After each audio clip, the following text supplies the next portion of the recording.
morning!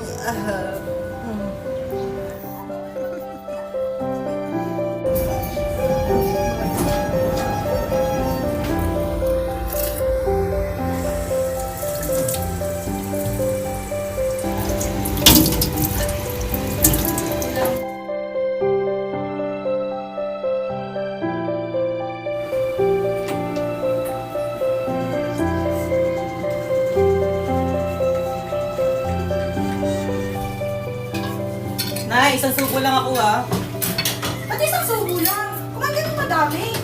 Sige, mabubusog sa mga Mabay, kinakain mo eh. mabay na kayo. Uy, sandali lang! Kumain ka ng madami! Nagbangon ka sana! Nak! Nak! Masaway talaga yung batang yun.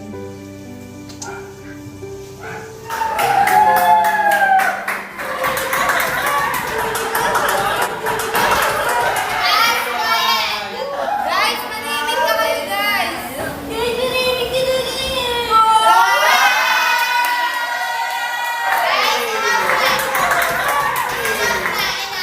So, meron tayong bagong student. I-welcome niyo siya and greet niyo siya politely. Pasok ka na, anak.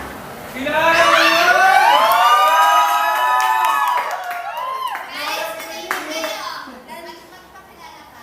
Hey everyone! Ako nga pala si Ronaldo Antonio Cruz. But you can call me Lagi na lang.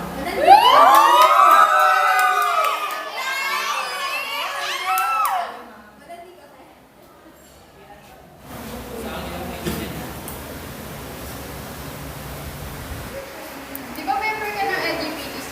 Anong pronouns mo? Pwede mo akong tawagin his, her, she. Kahit anong gusto mo. Please, sir. Will do. Yeah. So, ano ang pinagkaiba ng asexual and sexual? Ito po yung nagkakanta na...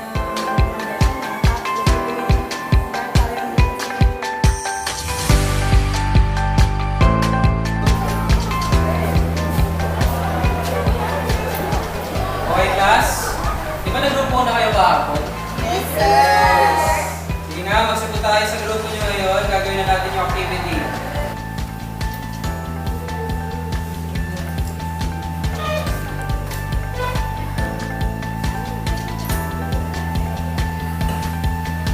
Gusto mo sumali sa amin? Oo, kulang kami ng isa. Tara na. Sakto, wala pa naman akong pag-grupo. Ayun. Ako nga pala si Ellie. Ako naman si Vince. Ako nga pala si Lagi. Sasabihin na pala ako sa'yo. Mag-ingat ka pala ikaw sa grupo nila kasi natuloy silang bad bitches and bullying. Oo, baka ikaw ang pamilitan.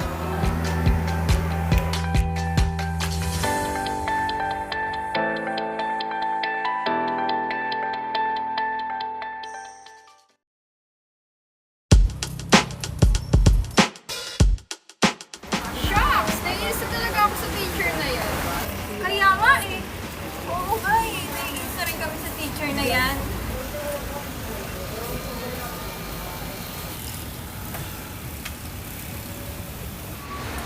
Speaking of which, Look who's here!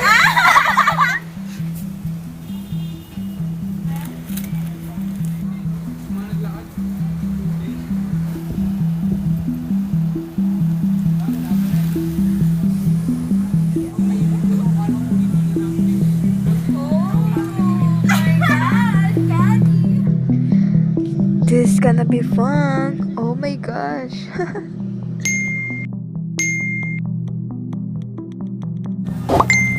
may nag-joke.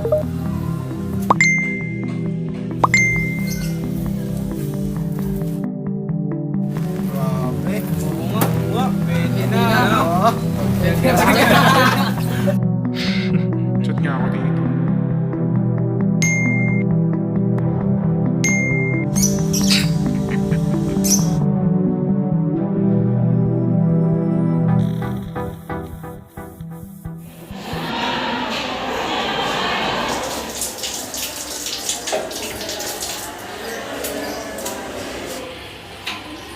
Bakit nandito ka?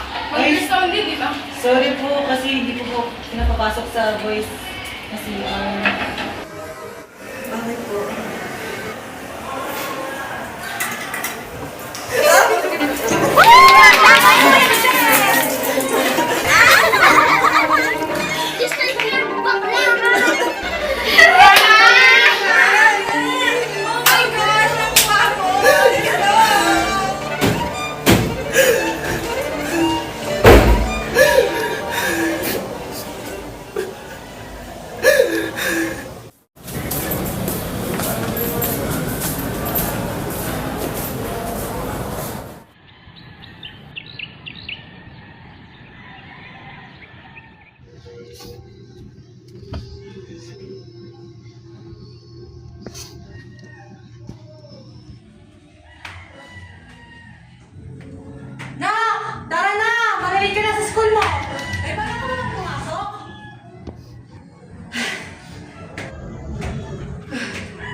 Sino po sila? Hello po, ako po si Ellie. Gusto ko pong kausapin si Landy.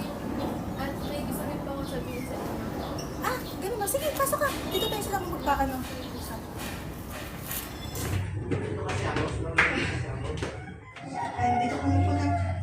So, ano yung sasabihin mo? Tungkol po kay Landy. Ano meron kay Randy? Gusto ko po sabihin sa kanya na may ebidensya ko. Teka, ano yung ebidensya? Tapos saan? Ito po, oh.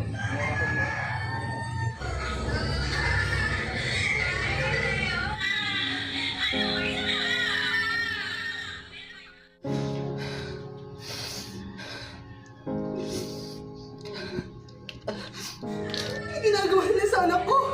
Napakunan hiya nila.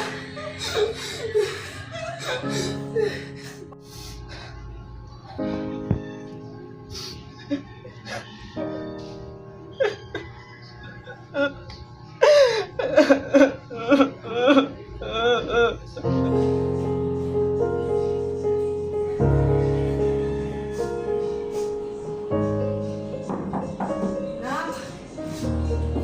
Nak! Landy! Landy, ako to si Ellie. Biktima na sila ako. May ebidensya ako para wala na silang mabiktima pa.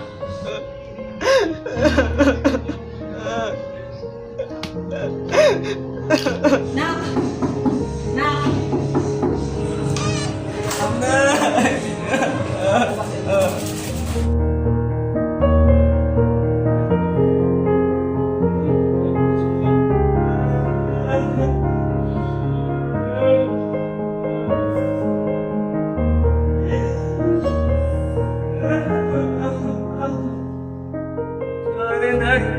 Nagindawag ako.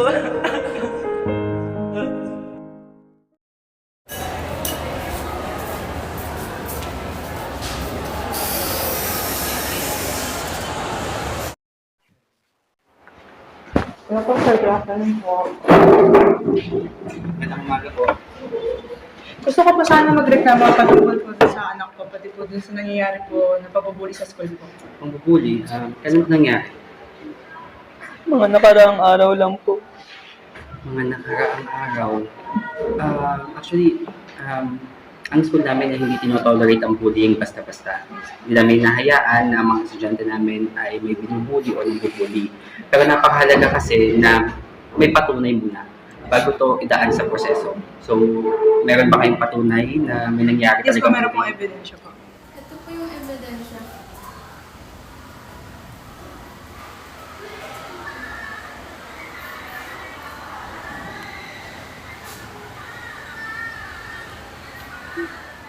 Okay, medyo seryoso nga itong incident, ano? Kilala mo itong mga gumawa nito? Klase po namin. Klase klase nyo? po. Nandito ba sila ngayon? Nasa room po ata. Sige, pakipuntahan nga, papuntahin dito. Sabihin mo pinapatawag ko.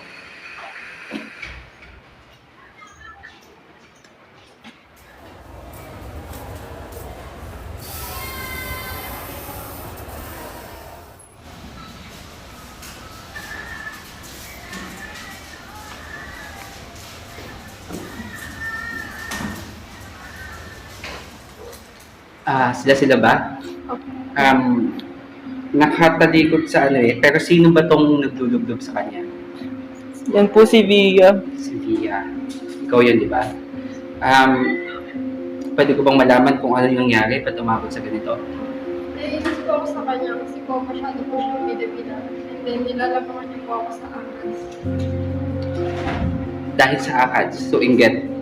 Okay, hindi yun valid reason para umabot sa ganito ang bullying. Alam niyo ba na pwede kayong ipa-kick out ng school? Dahil sa ginawa niyo? Okay, first, kailangan ko makausap yung mga parents niyo. Kailan niyo sila mapapunta? So ganito, pag hindi niyo pinapunta ang parents niyo, wala akong magagawa. Kundi ipaabot ko sa admin office. And pwede itong umabong sa extreme situation, especially magsasubmit ka ba ng official appeal para sa bullying nila. Opo, sir. Kasi po, grabe po talaga yung ginawa nila sa akin. Okay. So, wala kayong magagawa kundi papuntahin ng parents dito, papadala din kami ng letter. Okay? As for now, kailangan yung mag-take ng anti-bullying classes as well as 50 days na community service. Meaning to say, kailangan nyo maglinis dito sa school. And it will be watched over specifically by me as the guidance counselor and the prefect of discipline. Hindi na ba? Okay, ayoko na maulit to. Hindi na to pwedeng maulit. Parents, bukas. Malinaw? Okay. Nak, Landy, okay ka lang? Landy.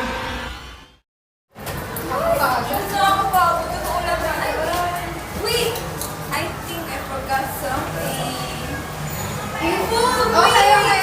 Wait ka namin sa garden.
Hi there.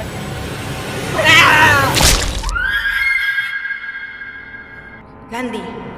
Nak. Landy. Landy. Okay ka lang?